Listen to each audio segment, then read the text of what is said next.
आपका सफर यहाँ से बड़ा रोमांचक रहा है जी, और उससे पहले गेट नंबर 1 में जो आपने फैसला उठाया उसके लिए आपका appreciation। थैंक सर आज पार्किंग का उद्घाटन हुआ है जिला अदालत में। लाले साहब ने बोला कि बड़ा प्रोजेक्ट है, एक बड़ी रिलीफ मिलेगा, चाहे क्लाइंट हो चाहे एडवोकेट, क्या कहेंगे सर? यू। नहीं, बिल्कुल सही कहा और मैं आदरणीय महामहिम जी का और एडमिनिस्ट्रेटिव यूटी चंडीगढ़ का उनका बहुत ही उनके प्रति आभार व्यक्त करता हूँ कि ये लॉयर्स की और लिटिगेंट्स की ये दोनों की ही रिक्वायरमेंट थी कि जो डिस्ट्रिक्ट कोर्ट्स में हैं उनके लिए यहाँ पार्किंग का कोई बहुत अच्छा स्पेस अवेलेबल नहीं था। तो सुबह सुबह गाड़ी कहीं कोई गलत जगह पे करता, कोई ठीक करता, तो वो बड़ी एक भारी समस्या थी।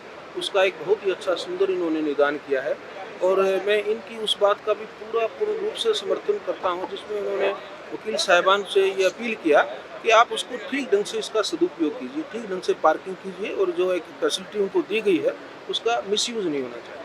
आपने बड़े प्रयास किए सुप्रीम कोर्ट में जजों की संख्या बढ़ाई और एक पेंडेंसी बढ़ी हमेशा से चलता रहा है, उसको लेकर भी आपने कुछ कहा कि जो मैंने रिजल्ट कहा मैंने दोनों सरकारों से भी प्रार्थना की है, एक अपील किया है उनसे कि वो भी डिस्ट्रिक्ट देखिए हाई कोर्ट की जो स्ट्रेंथ है वो एक विषय सेंट्रल गवर्नमेंट का और हमारे बीच में है, लेकिन जो डिस्ट्रिक्ट जुडिशरी की स्ट्रेंथ में कोई अगर सुटेबल इंक्रीज जहाँ रिक्वायरमेंट है तो दोनों स्टेट मैंने अपील की है, तो मुझे पूरा विश्वास है वो उसको कंसिडर करेंगे। सर हाई कोर्ट की पार्किंग को लेकर भी आपने बात की क्योंकि आपकी कर्म भूमि वही रही है। जी, जी, बिल्कुल। हाई कोर्ट में पार्किंग की एक बड़ी गहरी समस्या है, इसमें कोई दो राय नहीं है और मुझे बाद में मैं वहाँ बार-बार तो नहीं कभी जा पाता, लेकिन मुझे बताया गया कि साथ में कोई एक ओपन स्पेस था जो कि ग्रीन पैच था, उसको पार्किंग के तौर पर यूज़ किया जाता है। तो मुझे लगता है कि वो एक विकट समस्या है, उसका निदान मैंने आदरणीय कटारिया जी से आज ये आप सबके माध्यम से बल्कि और सीधे भी उनको ये प्रार्थना की है, तो मुझे विश्वास है अगली बार आएँगे तो उसका समाधान भी वहाँ मिलेगा।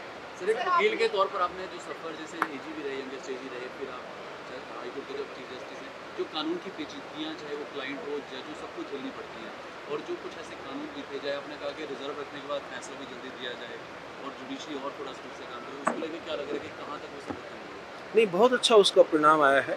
आप पूरे देश में हमारे हाई कोर्ट्स में और मैं कहूँगा डिस्ट्रिक्ट जुडिशरी में भी उसको लेकर के लोग जिसको बोलते हैं ना ओवर कॉन्शियस हैं, जागरूक हुए हैं और काफ़ी उस पर वो उसकी पालना में लगे हुए हैं। कुछ स्टेट से मुझे फीडबैक आया कि जहाँ जुडिशियल ऑफिसर्स के लेवल पर कोई कोताही हुई, तो वहाँ उसको लेकर के सूटेबल एक्शन भी हुआ है। सर एक स्थानीय भाषा में कोर्ट का काम चले और दूसरा जो काम है ऑनलाइन हो सके क्योंकि बहुत बार होता है पुलिस वाले एक जगह से देखिए ऑनलाइन का तो लोग एक जगह हाँ, से दूसरी जगह। ऑनलाइन का जो आप टेक्नोलॉजी की जो बात करेंगे तो टेक्नोलॉजी में इंडियन जुडिशरी, मैं कोई बड़ी बात नहीं कह रहा जब मैं ये कहता हूँ कि इंडियन जुडिशरी वर्ल्ड में नंबर 1 पर टेक्नोलॉजी को यूज़ करने में है। सबसे ज़्यादा ऑप्टिमम यूटिलाइजेशन ऑफ टेक्नोलॉजी है वो हमारे इंडियन जुडिशियल सिस्टम में है एज़ कम्पेयर टू किसी भी दूसरे देश से अगर कंपेयर करते हैं तो उससे गरीब आदमी को, गांव के आदमी को, दूर दराज के आदमी को, जिसके 3 ही माध्यम होते थे जिससे लोग वंचित होते थे, या तो इकोनॉमिकली आप आर्थिक रूप से बहुत ज़्यादा सही आप शक्तिशाली नहीं हैं। दूसरा ये कि आप सोशली बैकवर्ड हैं, वो बेचारा गरीब आदमी उसको ये लगता है मेरा राइट पता नहीं है कि नहीं है। और तीसरा होता था जियोग्राफिकल बैरियर कि मैं इतनी दूर कहाँ से जाऊँगा, केरल में बैठा है कोई आदमी, मणिपुर नागालैंड में कोई आदमी बैठा है, दूर दराज जैसलमेर क्षेत्र में मान लीजिए राजस्थान में बैठा है, उसको दिल्ली जाना या जयपुर जोधपुर जाना या अपनी हाईकोर्ट में जाना उसको लगता था बहुत दूर है। अब टेक्नोलॉजी ने उस ज्योग्राफिकल डिस्टेंस को डिसमेंटल कर दिया है, वो एक ज्योग्राफिकल मीनिंगलेस हो गई है। आप अपने शहर में, अपने गांव में, अपने वहीं से बैठ करके केस को फाइल कर सकते हैं, वहीं से बैठ करके आपका वकील, वहीं लोकल वकील आपका उस केस को बहस कर सकता है और आप वहीं बैठे अपने केस की कहाँ पे क्या स्थिति है, कौन सी अगली तारीख लगी है, वो सारा विवरण ले सकते हैं। इंग्लिश की जगह हिंदी में काम चले क्योंकि देश की भाषा हिंदी है, क्या है इस प्रोसेस? देखिए ये हाई कोर्ट्स के और अपनी राज्य सरकारों के बीच का विषय है, जहाँ पर ये विषय आएगा तो मुझे पूरा यकीन है वो वहाँ पे उसका समाधान निकालेंगे। पेंडेंसी को ये 5 करोड़ कहना नैरेटिव है, 5 करोड़ को पेंडेंसी नहीं मानता। 2 करोड़ केस ऐसा जो साइकिल में है, वो फाइल हुआ है, नोटिस हुआ है, उसमें रिप्लाई के लिए लगा है, वो पेंडेंसी नहीं है। बाकी पेंडेंसी है। मैंने ये भी कहा कि इसके बावजूद ओवरबर्डन है कोर्स, वो ओवरबर्डन है और उसके लिए हम टेक्नोलॉजी हमारा बहुत बड़ा हेल्पफुल है। नई एडिशन हो जाएंगी, क्वालिटी अपॉइंटमेंट्स होंगी, तो सारे कई तरीके हैं जिससे निकाल।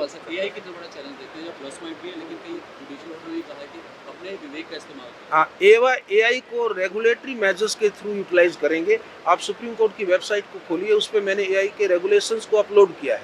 उससे आपको एकदम आपको आसान तरीके से समझ में आएगा कि एआई को हम यूज़ करेंगे, कर रहे हैं और करें और ज़्यादा करेंगे आगे, लेकिन एक रेगुलेटेड मैनर में। चलो अब पार्किंग को लेकर आप तैयार हो?